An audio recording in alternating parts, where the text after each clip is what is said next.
Cara yang benar melakukan scan di mesin. Mesin Revo 2158 BNC memiliki verifikasi sidik jari, password, dan kartu RFID. Pastikan pegawai melakukan scan dengan benar agar mesin dapat menerima verifikasi. Karena jika melakukan scan tidak sesuai, maka mesin akan menolak verifikasi tersebut. Berikut cara melakukan scan di mesin Revo 2158 BNC. Yang pertama, kita coba untuk melakukan scan dengan sidik jari. Untuk melakukan absensi, tempelkan jari pada sensor mesin. Letakkan jari Anda tepat di tengah sensor dengan sedikit ditekan, agar seluruh sidik jari terbaca.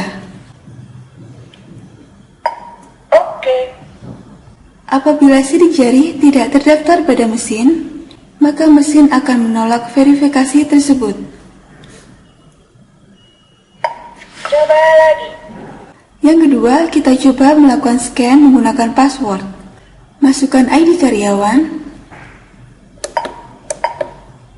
kemudian masukkan password. Oke. Yang ketiga, kita coba melakukan scan dengan menggunakan kartu RFID. Dekatkan kartu RFID pada sensor RFID di mesin. Oke. Terima kasih telah menyaksikan video dari ViewSpot.